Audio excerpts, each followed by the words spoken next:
بسم اللہ الرحمن الرحیم۔ السلام علیکم ناظرین، سبت بنی اسرائیل کی تاریخ کا مشہور واقعہ ہے۔ حضرت داؤد علیہ السلام کے زمانے میں بنی اسرائیل ایلا نامی بستی میں قیام پذیر تھے۔ یہ بستی فلسطین کے جنوب میں عرب کے شمال سرحد پر بحیرہ کلزم کے مشرق خلیج پر ایک بندرگاہ ہے۔ آج کل اس بندرگاہ کو عقبہ کہا جاتا ہے۔ ایلا کے یہود ہمیشہ شرعی احکامات کی خلاف ورزی کیا کرتے تھے۔ عربی زبان میں سبت ہفتے کے دن کو کہتے ہیں۔ یہ دن شریعت یہود میں بڑا مقدس مانا جاتا تھا۔ اللہ تعالیٰ نے اس دن کے بارے میں ان سے عہد لیے رکھا تھا کہ وہ اس دن کسی قسم کا شکار نہیں کریں گے بلکہ صرف اللہ کی عبادت کریں گے۔ توریت میں اس حکم کی خلاف ورزی کی سزا موت مقرر کی گئی تھی۔ لیکن یہود قوم حکم عدلی اور نافرمانی کی عادی ہو چکی تھی۔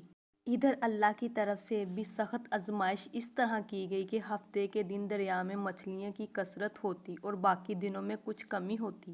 اس پر یہود سے نہ رہا گیا اور وہ حکم الہی کے خلاف حالیہ بہانے تلاش کرنے لگے اور یوں کرتے کہ دریا سے نالیاں کھود کر ان کا پانی حوضوں میں جمع کرتے۔ یوں ہفتے کے دن نالیوں کے ذریعے حوضوں میں آنے والی مچھلیوں کو اتوار کے دن آسانی سے پکڑ لیتے تاکہ ہفتے کے دن ان پر شکار کرنا صادق نہ آئے۔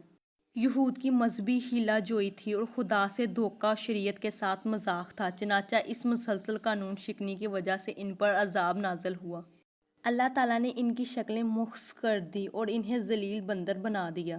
اس واقعے کا ذکر قرآن پاک کی سورۃ بقرہ اور سورۃ انفال میں بھی کیا گیا ہے۔